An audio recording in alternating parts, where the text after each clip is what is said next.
జేసీ TV మరియు Kavya TV రెండు channels కలిసి సంయుక్తంగా నిర్వహిస్తున్నటువంటి అదితో అంతరంగాల కార్యక్రమం. ఈరోజు మన ముఖ్య అతిథి డాక్టర్ రమ్య గారు. ఆవిడ ఎండోక్రాలజిస్ట్, అపోలో హాస్పిటల్ కన్సల్టెంట్గా కూడా వర్క్ చేస్తున్నారు. ఇక్కడ విశిష్టమైన సేవలు డయాబెటిక్ పేషెంట్లకి అందజేస్తూ, అలాగే థైరాయిడ్ కానీ లేదా ఇతర సమస్యలు ఏమన్నా కూడా ఆవిడ సత్వర పరిష్కారం చూపిస్తూ ఒక దారి చూపిస్తున్నారు. ఆవిడ మనసులో అంతరంగాలు తెలుసుకునే ప్రయత్నం చేద్దాం. నమస్తే అండి. నమస్తే అండి, ప్రేక్షకులందరికీ నమస్తే. ఇప్పుడు డయాబెటీస్ ఈ విషయానికి వచ్చేప్పటికి డయాబెటీస్ వల్ల కాంప్లికేషన్స్ చాలా ఎక్కువగా ఉంటూ ఉంటాయి. అయితే చాలామంది డయాబెటీస్ని కంట్రోల్ చేసుకోవడం ఒక ఎత్తు అయితే, ఈ ఫుడ్ ఆస్పెక్ట్కి వచ్చేప్పటికి షుగర్ ఫ్రీ స్వీట్స్ని ఎక్కువ ప్రిఫర్ చేస్తూ ఉంటారు. అంటే షుగర్ ఫ్రీ స్వీట్స్ కనుక తింటే షుగర్ పెరగదు అని చెప్పి ఒక ఉద్దేశంతో ఈ స్వీట్స్ కూడా తినడం జరుగుతుంది. సో నిజంగా షుగర్ ఫ్రీ ఇది తీసుకోవడం వల్ల షుగర్ పెరగదా? ఇది ఎలాంటి ప్రయోజనాలు చేకూరుస్తుంది? మీ మాటలో తెలుసుకుంటే బాగుంటుందని మా ఉద్దేశం. ముందుగా డయాబెటీస్ అనేది లైక్ క్రానిక్ డిసీజ్, అంటే దీర్ఘకాలికమైన వ్యాధి. ఒకసారి మనతో వచ్చింది అంటే అది లైఫ్ లాంగ్ మనతోనే ఉంటుంది. మెయిన్ ఆస్పెక్ట్ డ్రగ్స్ కన్నా లైఫ్ స్టైల్ అండ్ డైట్ చాలా ఇంపార్టెంట్. దిస్ ఇస్ డైట్ అనేది చాలా ఇంపార్టెంట్ బికాస్ రోజుకి మనం 3 times ఫుడ్ తింటాము. ఎవ్రీ టైమ్ మళ్ళీ ఫుడ్ మోడరేషన్ అనేది కూడా చాలా ఇంపార్టెంట్. లైఫ్ స్టైల్కి 50% రోల్ ఉంటే డ్రగ్స్కి 50% రోల్ ఉంది. So basically starting with diet అంటే అందరికీ మేజర్ ఏంటి తినాలి ఎవ్రీ టైం. సో మనము ఎలా ప్లాన్ చేయాలి అంటే డైట్ని యాజ్ ఏషియన్ సౌత్ ఇండియన్స్ మనకి most of the diet carbohydrates అంటే పిండి పదార్థాలు ఎక్కువ ఉంటాయి. మనం ప్రతి ఒక్కరు అంతే 60 to 70% కార్బోహైడ్రేట్ డైట్ తింటూ ఉంటాము. అండ్ ప్రోటీన్స్ అన్నది ఓన్లీ 10 to 20%, ఫ్యాట్స్ కూడా ఓన్లీ 20%. అంత కూడా ఉంటుందో లేదో అనేది doubt. So main diabetes is like calorie management అనేది మనకు చాలా ఇంపార్టెంట్. మనం ఏం తింటున్నా మన లైక్ క్యాలరీస్ పర్ డే ఎలా ఉండాలి, 1600 to 1800 kilo calories per day వచ్చేలాగా మనం మేనేజ్ చేస్తే విత్ లైఫ్ స్టైల్ అంటే రెగ్యులర్గా వాకింగ్, ఫిజికల్ యాక్టివిటీ అనే దాని మీద కూడా ఎక్కువ ఫోకస్ చేస్తుంటే విత్ డ్రగ్స్ మెనీ కాంప్లికేషన్స్ రాకుండా మనం మెయింటైన్ చేయగలము life long.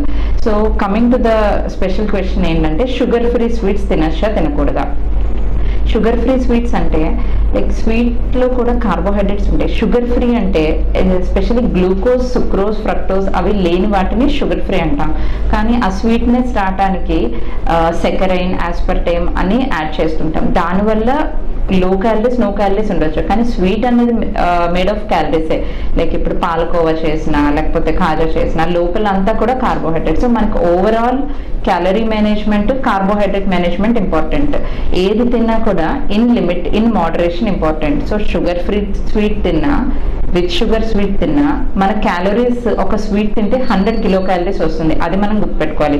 So if we in a diet, in a meal, if మనం ఒక స్వీట్ తిన్నాము అనుకోండి 100 calories, 60 calories స్వీట్ తింటే ఆ రోజు మనం తినే రైస్ క్వాంటిటీ అది తగ్గించి we should be able to manage the entire meal. So sugar free sweets, with sugar స్వీట్స్కి బేసిక్ డిఫరెన్స్ వచ్చి 20 to 30 కిలో క్యాలరీస్ ఉంటుంది. సో ఏది తిన్నా మనం లిమిట్లో తినాలి. That is only for sweetness we're adding. Sugar free స్వీట్లో కూడా కార్బోహైడ్రేట్స్ ఉంటాయి, అది మనం లిమిట్ చేయాలి. చాలా మంచి విషయం చెప్పారండి. ఎందుకంటే ఈరోజు ఇది చాలామందికి క్యాలరీస్ గురించి కూడా ఐడియా లేదు. ఇది చెప్పడం వల్ల ఇప్పటికైనా షుగర్ ఫ్రీ స్వీట్స్ గురించి అవగాహన అయితే వచ్చి ఉంటుంది.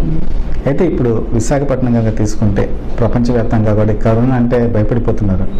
అయితే చాలామంది చెప్తున్నటువంటి విశ్లేషణ ఏంటంటే కరోనా ఎఫెక్ట్ అనేది డయాబెటిక్ పేషెంట్లకి, అలాగే లాంగ్ టర్మ్ ఎవరైతే ఈ మెడికల్ ట్రీట్మెంట్ తీసుకుంటారో క్యాన్సర్ కానీ ఇలాంటి వాటికి కూడా ఆ పేషెంట్కి తొందరగా ఎఫెక్ట్ అవుతుంది. అలాగే 60 years ఏజ్ దాటిన వాళ్ళు కూడా తొందరగా ఎఫెక్ట్ అవుతుంది అని చెప్తున్నారు. సో డయాబెటిక్ పేషెంట్లకి మీరు ఎటువంటి సలహాలు, సూచనలు ఈ సందర్భంగా ఇవ్వదలుచుకున్నారు? డయాబెటీస్ అంటేనే it's an immuno compromised state. మీరు అన్నట్టు డయాబెటీస్, క్యాన్సర్ పేషెంట్స్ వీళ్ళన్నిటికీ ఏంటంటే ఇమ్యూనిటీ తక్కువ ఉంటుంది. వాళ్ళు నిజంగానే అర్లీగా ఎఫెక్ట్ అవుతున్నారు. అంటే ఇప్పుడు కరోనా ఇన్ఫెక్షన్ అనేది అందరికీ రావచ్చు, బట్ అందులో 80% ఆఫ్ ద పేషెంట్స్ క్యారియర్గానే ఉంటున్నారు. మిగిలిన సిమ్టమ్స్ వచ్చే వాళ్ళందరూ డెఫినెట్గా elderly, more than 65-70 years with other associated conditions like hyper tension కానీ, డయాబెటీస్ కానీ, ఇంకేమైనా క్యాన్సర్, ఇమ్యూనోసప్రెస్డ్ డ్రగ్స్ మీద ఉన్నారు, వాటికి అర్లీగా ఎఫెక్ట్ అవుతుంది. వాళ్ళకి ఏంటంటే లైక్ ఫైట్ చేసే ఇమ్యూనిటీ లేక వాళ్ళకి అర్లీగా లంగ్ ఇన్ఫెక్షన్ వస్తుంది. The main reason for mortality is pneumonia and like acute respiratory distress syndrome. అది వచ్చి లంగ్ ఇన్ఫెక్షన్ సకంబ్ అవుతున్నారు. సో డెఫినెట్గా diabetes patients, elderly patients more risk of coronavirus and దానివల్ల వచ్చే morbidity and mortality they are more prone. So మనం అన్నీ చెప్పినట్టే like special care తీసుకోవాలి. లైక్ క్రౌడెడ్ ప్లేసెస్ అవాయిడ్ చేయటము, బయట ఫుడ్ అవాయిడ్ చేయటము, అండ్ మనం ఇఫ్ షుగర్ కానీ కంట్రోల్లో లేకపోతే అది కంట్రోల్లో ఉండేలాగా ఇవన్నీ చూసుకుంటూ ఉండాలి. డెఫినెట్గా లైక్ ఎక్స్పోజర్ అవుట్ సైడ్ లేకుండా మాస్క్ వేసుకోవడం, frequent hand washing as said అందరు చెప్తున్నట్టే అది మనం చేసుకోవాలి. స్పెషల్గా elderly, diabetic more extra precaution అయితే కావాలి.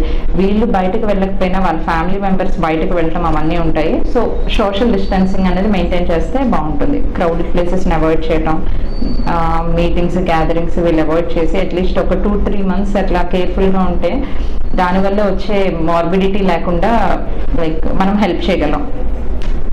మీ నుంచి మరిన్ని వివరాలు తెలుసుకునే ముందు short break.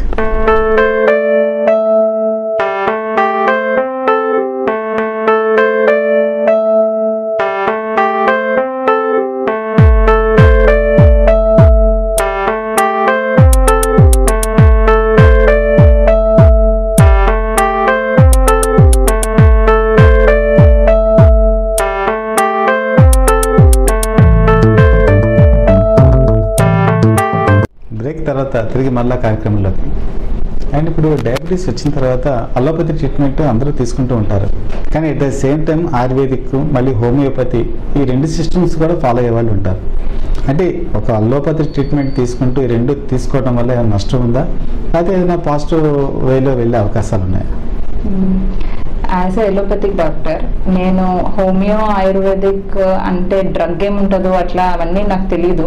But one thing they also have like మనకి అది ఎవిడెన్స్ డాక్యుమెంటెడ్ డ్రగ్ ఈ మెడిసిన్లో ఇది ఉంటుంది, ఇది వాడతాం అది ఉంటుంది. అక్కడ వీ డోంట్ నో ఏది ఏ క్వాంటిటీలో ఉంటుంది, ఎలా ఉంటుంది అన్నది మనకు తెలియదు, ఎలా టైట్రేట్ చేయాలి అనేది నాకు తెలియదు. బట్ 2 సైమల్టేనియస్గా వాడితే మాత్రము పేషెంట్ హైపోగ్లైసిమియాలు అంటారు చూసారు, లో షుగర్ అవన్నీ వచ్చి మొత్తానికి అన్ని మానేస్తే మళ్ళీ హై షుగర్ రావటము ఇలా ఉంటుంది. మనకి ఎలోపతికి ఎలా ఉంటుంది అంటే ఇట్స్ లైక్ మనం సర్టెన్ డోస్ పెడతాము, షుగర్స్ మానిటర్ చేస్తాము, దాని తర్వాత డోస్ తగ్గించడం ఉంటుంది, పెంచడం ఉంటుంది, డిపెండ్స్ ఆన్ ది షుగర్. అది మనకు తెలియదు. కానీ 3 సైమల్టేనియస్ గా యూజ్ చేయడం అంటే it's not at all advised. Patient May land up in hypoglycaemia, that is అంటే లైఫ్ థ్రెటనింగ్ అనమాట. సడన్ గా షుగర్ డౌన్ అవుతాయి. చాలా మంది అలా అనుకుంటారు. ఎలోపతిక్తో పాటు హోమియో, ఆయుర్వేదం అది వాడితే డౌన్ అవుతుంది కరెక్టే, కానీ అవసరం మించి దానికన్నా డౌన్ అయితే అది లైఫ్ థ్రెటనింగ్ అనమాట. కోమాలోకి వెళ్ళిపోయే ప్రమాదం, ఫిట్స్ వచ్చే ప్రమాదం ఇవన్నీ ఉంటాయి. సో అన్ని కలిపి వాడటం నాట్ అడ్వైజ్. అండ్ స్పెషల్లీ ఏంటంటే ఇప్పుడు టీవీ యాడ్స్లో చూస్తూ ఉంటాము లైక్ R9, C9 అట్లాగా, అలాంటివి మాత్రము నేను ఎంకరేజ్ చేయను. బికాజ్ నేను చాలా పేషెంట్స్ చూశాను, that is not ayurvedic, that is not homeo, ఏదో లైక్ మార్కెటింగ్ స్ట్రాటజీ లాగా ఏవో డ్రగ్స్ లాగా RC9 అట్లాంటివి నేను వింటున్నాను. అది ఈ డ్రగ్స్ అన్ని మానేసి దాంతో పేషెంట్స్ వచ్చి డయాబెటిక్ కీటోఎసిడోసిస్ లో కూడా ల్యాండ్ అయ్యి హాస్పిటల్లో అడ్మిట్ అవ్వాల్సిన ప్రమాదం కూడా ఉంటుంది. సో ఏదైనా సరే ఇఫ్ హోమియో వాడతానంటే go ahead with the homeo doctor, follow అవ్వండి. ఆయుర్వేదిక్ వాడతానంటే మీ ఇష్టము, బట్ ఏదో ఒక్కదానికి ఫిక్స్ అవ్వాలి. అన్ని కలిపి like combine treatment is definitely not advised. అయితే ఇప్పుడు చాలామంది పేషెంట్లో ఒక విచిత్రమైన మనస్తత్వం ఉంటుంటుంది. ఒకసారి ఒక డాక్టర్ గారి దగ్గరికి వెళ్ళినంత ప్రిస్క్రిప్షన్ రాస్తారు. ఆ ప్రిస్క్రిప్షన్ తీసుకున్న తర్వాత అదే ప్రిస్క్రిప్షన్ ఒక 5 years 10 years వాడేసే పేషెంట్లు కూడా ఉంటారు. అండ్ మళ్ళీ డాక్టర్ దగ్గరికి తిరిగి వెళ్ళరు. ఒక్కోసారి వాళ్ళే డోసేజ్ కూడా పెంచేసుకుంటూ ఉంటారు షుగర్ లెవెల్స్ బట్టి. ఇది నిజంగా అడ్వైజబుల్లా? అసలు ఏ మానిటరింగ్ సిస్టంలో ఏ విధంగా వెళ్తూ ఉంటే బాగుంటుంది పేషెంట్లు? అది కొంతమంది కాదు, most of the patients, almost 50 to 60 of the patients. నేను I was in Apollo since 2 years. 2.5 years నుంచి ఉన్నాను. నేను ఇప్పటికి 1 year ఫాలోఅప్ పేషెంట్స్ని చూస్తూ ఉంటాను.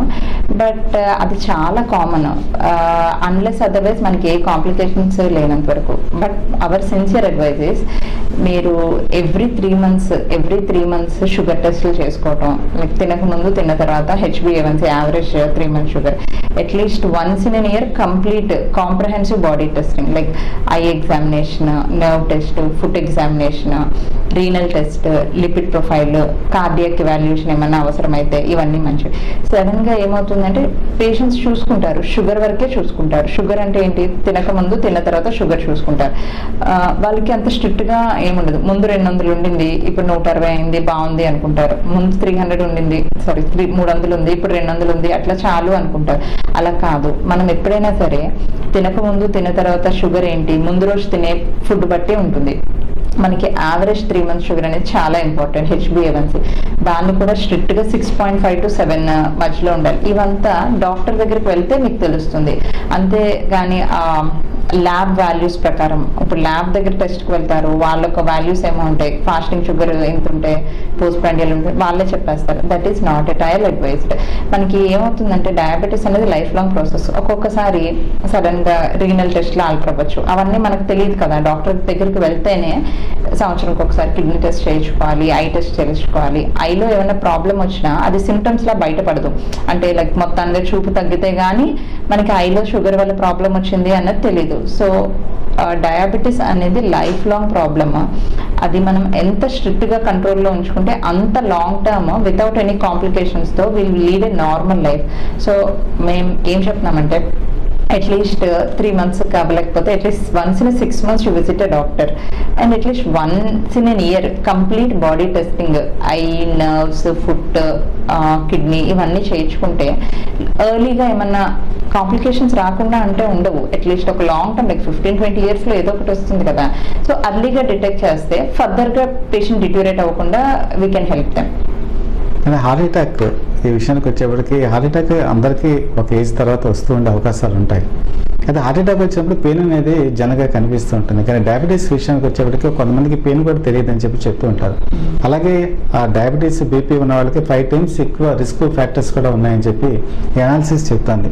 సో డయాబెటీస్ విషయానికి వచ్చేప్పటికి ఈ హార్ట్ అటాక్ విషయంలో కానీ అదే బీపీ విషయంలో కానీ ఎలాంటి చర్యలు తీసుకోవాలి? డయాబెటిక్ పేషెంట్స్కి కరోనరీ ఆర్టరీ డిసీజ్, మీరు అన్నట్టు హార్ట్ అటాక్ చాలా కామన్.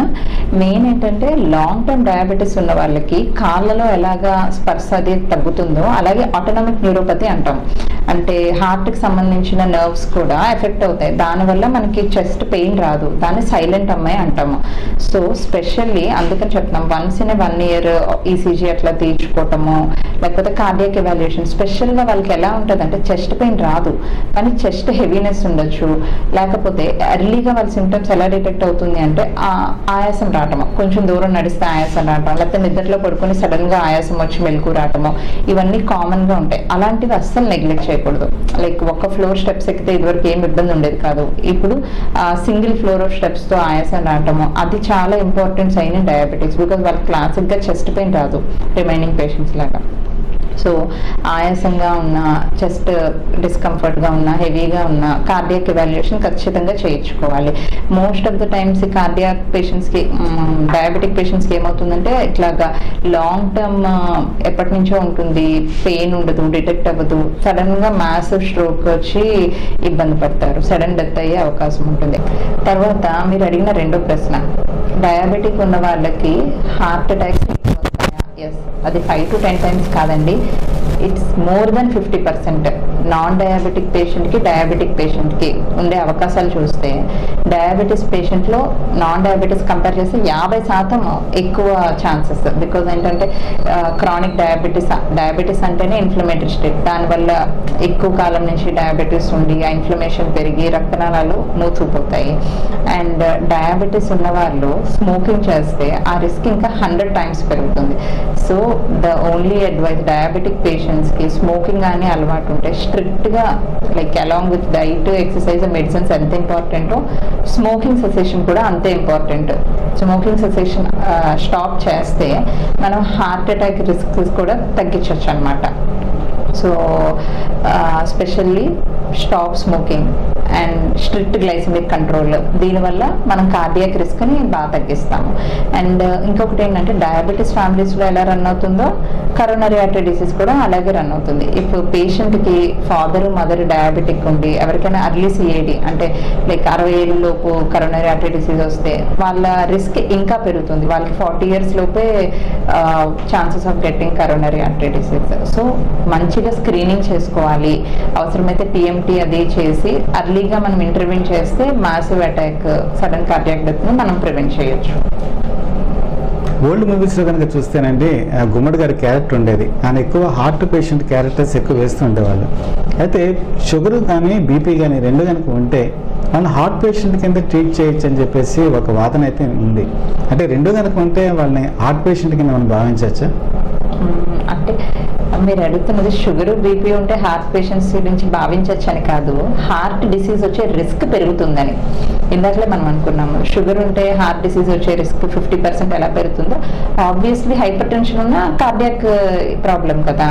సో దానికోసం రెండు ఉంటే కార్డియాక్ లాగా ట్రీట్మెంట్ అక్కర్లేదు.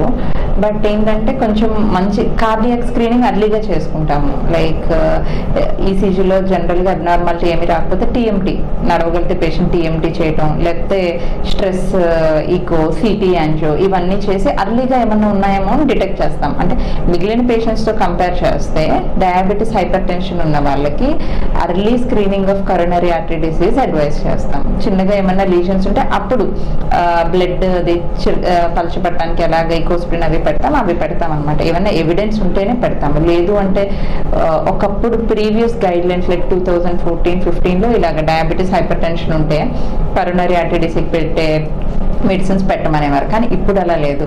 వీటితో పాటు అర్లీ సిఏడి ఏమన్నా ఉంటేనే మనం ట్రీట్మెంట్ పెడుతున్నాము, అనవసరంగా మిగిలిన మెడిసిన్స్ పెట్టట్లేదు ఇప్పుడు. అంటే ఇప్పుడు చాలామంది స్వీట్స్ తినడం వల్ల షుగర్ పెరుగుతుంది, లేకపోతే ఎక్కువ ఫుడ్ తీసుకోవడం వల్ల షుగర్ పెరుగుతుంది అనే భావనలో ఉంటారు.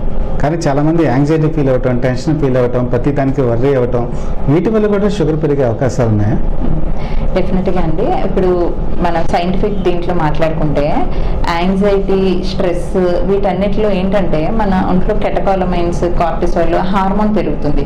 సో ఇవన్నీ ఏం చేస్తాయి, ఈ హార్మోన్స్ అన్నీ పెరిగి మన బాడీ నుంచి ఇన్సులిన్ ప్రొడ్యూస్ అయ్యేది తగ్గించి గ్లూకోగాన్ని ఇంక్రీజ్ చేస్తాయి. At the same time liver మీద యాక్ట్ చేసి గ్లైకోజినోలైసిస్ అంటే లివర్లో ఉండే గ్లైకోజన్ గ్లూకోజ్ అయ్యేలా చేస్తుంది. తర్వాత గ్లూకోజ్ మజిల్లోకి వెళ్ళటాన్ని ఇన్హిబిట్ చేస్తాయి. సో సైంటిఫిక్గా చెప్పుకుంటే స్ట్రెస్ వల్ల పెరిగే హార్మోన్స్ వల్ల మన గ్లూకోజ్ పెరుగుతుంది. అది డెఫినెట్గా ఇట్స్ సైంటిఫికల్లీ ప్రూవెన్ స్టేట్మెంట్. మన ఊరికే గాబరా పడితే షుగర్ పెరుగుతుందని కాదు. గాబరా పడితే గాబరా వల్ల హార్మోన్స్ పెరిగి ఆ హార్మోన్స్ వల్ల లివర్ నుంచి గ్లూకోజ్ ఉత్పత్తి అవి పెరుగుతాయి. చివరిగానండి, ఇప్పుడు షుగర్ అనేది ఒకప్పుడు ఏజ్కి సంబంధించింది కాదు. ఇప్పుడు 30 years దాటినా వస్తుంది, 20 years ఉన్నా వస్తుంది. ఇవన్నీ చిన్నపిల్లలు కూడా డయాబెటీస్ వస్తుంది, పెద్దవాళ్ళకే వస్తుంది. చిన్నపిల్లలు కనుక షుగర్ ఎఫెక్ట్ అయితే అంటే వాళ్ళ లైఫ్ స్పాన్ ఎలా ఉంటుంది, ఒకవేళ లైఫ్ స్పాన్ పెరగడానికి మనం ఎటువంటి ట్రీట్మెంట్ తీసుకోవాలి, అసలు షుగర్ గురించి సరైన అవగాహన లేని ప్రాంతాల్లో కూడా ఈరోజు ఆ రక్త పరీక్షలు చేయడం కూడా చాలా ఇంపార్టెంట్. వీటి మీద మీరు ఏదో ఒక మెసేజ్ ఇవ్వదలుచుకున్నారా? యాక్చువల్లీ మీరు అన్నట్టు కరెక్టే. షుగర్ డయాబెటీస్ అనేది 2 types గ్రాస్గా. లైక్ type 1 డయాబెటీస్ అంటే చిన్నపిల్లల్లో వచ్చేది, type 2 డయాబెటీస్ అంటే పెద్దవాళ్ళలో వచ్చేది. కానీ ఇదంతా ఇప్పుడు మారుతున్న లైఫ్ స్టైల్తో మొత్తం మారిపోయింది. చిన్నపిల్లల్లో లైక్ లెస్ దాన్ 15 years మేము చూసామండి 13 years పాపకు కూడా type 2 డయాబెటీస్. type 2 డయాబెటీస్ అంటే ఒబెసిటీ వల్ల, ఊబకాయం వల్ల, ఇన్సులిన్ రెసిస్టెన్స్ వల్ల వచ్చేది type 2 డయాబెటీస్. చిన్నపిల్లలు 13 years ఆఫ్ ఏజ్లో కూడా మేము type 2 డయాబెటీస్ చూసాం. డిఫరెన్స్ బిట్వీన్ type 1కి type 2కి డిఫరెన్స్ ఏంటి అంటే type 1లో బాడీలో అసలు ఇన్సులిన్నే ఉత్పత్తి అవ్వదు. సో మనం బయట నుంచి ఇన్సులిన్ ఇవ్వాలి, అది ఎప్పటి నుంచో ఉన్నది. type 2లో ఏంటంటే మనం టాబ్లెట్స్ లైక్ మెట్ఫార్మిన్ కానీ ఇంకేమైనా పెడితే ఇన్సులిన్ రెసిస్టెన్స్ తగ్గి షుగర్ మంచిగా ఎర్లీ స్టేజెస్లో కంట్రోల్ అవుతుంది. కానీ అదే ఇప్పుడు లైఫ్ స్టైల్ ఒబిసిటీ పెరగడానికి కారణాలు జంక్ ఫుడ్, ఫిజికల్ యాక్టివిటీ, స్కూల్లో ఆటలు లేకపోవటం, ఇవన్నీ main reasons. Stress related to education. పిల్లల్లో మనం చదవాలి, ఇంకా మన ఎక్స్పెక్టేషన్స్కి తగ్గట్టు వాళ్ళు రావట్లేదని చదువు గురించి వాళ్ళకి స్ట్రెస్, ఫిజికల్ యాక్టివిటీ లేకపోవటం, ఆడుకోలేకపోవటం, ఇవన్నిటి వల్ల 13-14 years పిల్లల్లో కూడా డయాబెటీస్ వస్తుంది. సో ఈ రెండింటికి డిఫరెన్స్. టైప్ 1 అంటే ఓన్లీ ఇన్సులిన్ వేస్తాము, టైప్ 2 అంటే కంప్లీట్లీ, టైప్ 2 చిన్నపిల్లల్లో కంప్లీట్గా లైఫ్ స్టైల్ మోడిఫికేషన్తో వితౌట్ ఎనీ డ్రగ్ కూడా మనం మేనేజ్ చేయగలము. టైప్ 1 డయాబెటీస్ అనేది really it's like an auto immune disease. వాళ్ళకి లైఫ్ లాంగ్ మనం ఇన్సులిన్ ఇవ్వాలి. ఇక్కడ మెయిన్ ఏంటంటే ఇప్పుడు 40 years వాళ్ళకి డయాబెటీస్ వస్తే at the end of 60 years వాళ్ళకి 20 years నుంచి డయాబెటీస్ ఉండి కాంప్లికేషన్ స్టార్ట్ అవుతాయి. 5 years కిడ్స్కి 3 years కిడ్స్కి డయాబెటీస్ ఉంది, type 1 diabetes. So at the end of 20 years అప్పటికి 20 years నుంచి వాళ్ళకి డయాబెటీస్ వచ్చి కాంప్లికేషన్ రిస్క్ అర్లీగా స్టార్ట్ అయ్యే ప్రమాదం ఉంది. వాళ్ళకి ఏంటంటే లైక్ స్ట్రిక్ట్ గ్లైసెమిక్ కంట్రోల్ చాలా ఇంపార్టెంట్. పెద్దవాళ్ళగా వాళ్ళు టాబ్లెట్లు వేసుకోలేరు, 2 సార్లు ఇన్సులిన్ మనకి చేసినా సరే వాళ్ళకి కంట్రోల్ అవ్వదు. మినిమం వాళ్ళకి 4 times ఇన్సులిన్ అవసరం అవుతుంది. అంటే వాళ్ళ బాడీలో ఇన్సులినే ఉండదు కాబట్టి ఎవ్రీ టైం ఫుడ్ తీసుకునే ముందు వాళ్ళకి ఒక ఇన్సులిన్ అవసరం ఉంటుంది. నైట్ 10 o'clock ఇన్సులిన్ అవసరం. దీనివల్ల ఏమవుతుంది, కాంప్లియన్స్ పోతుంది. పిల్లల్ని ఎత్తినద్దు అత్తినద్దు అంటే కూడా చాలా కష్టం. సో వాళ్ళకి చాలా ఎడ్యుకేషన్, ఎవ్రీ టైం మోటివేషన్, పేరెంట్స్కి కిడ్స్కి ఎవ్రీ టైం మోటివేషన్ కావాలి. Strict glycemic control. సో పెద్దవాళ్ళతో కంపేర్ చేస్తే పిల్లల్లో చాలా స్ట్రిక్ట్ గ్లైసెమిక్ కంట్రోల్ ఉండాలి. HbA1c 6.5 మెయింటైన్ చేయగలిగితే at the end of 30 years 40 years వాళ్ళు ఏ కాంప్లికేషన్ లేకుండా ఏమి ఇబ్బంది లేకుండా ఉండగలరు. దానికి లైక్ ఫిజిషియన్స్గా మా రోల్ ఎంత ఉందో పేరెంట్స్ అంతే రోల్ ఉంది, పేషెంట్స్కి అంతే రోల్ ఉంది. వాళ్ళ చుట్టూ ఉండే వాళ్ళకు కూడా లైక్ ఎంకరేజ్ చేయకుండా, చిన్నపిల్లలు అంటే ఆబ్వియస్లీ కేక్స్ చాక్లెట్స్ ఇవన్నీ ఇస్తూ ఉంటారు, తింటూ ఉంటారు. సో మొత్తం ఆ పేర్ గ్రూప్ అంతటి వాళ్ళ ఉండే neighbourhood everybody should be motivated not to encourage them to eat that. అలా చేస్తూ ఉంటే long term without complications strict కంట్రోల్లో వాళ్ళు ఉండొచ్చు. సో 4 times ఇన్సులిన్ చేసేటప్పుడు వాళ్ళకి అట్లీస్ట్ 2 to 3 times అయినా బ్లడ్ షుగర్ చెక్ చేయాల్సిన అవసరం ఉంది. ఇదంతా ఏమవుతుందంటే దట్ బికమ్ ఎ మెంటల్ ఎగోని చిన్నపిల్లలకి.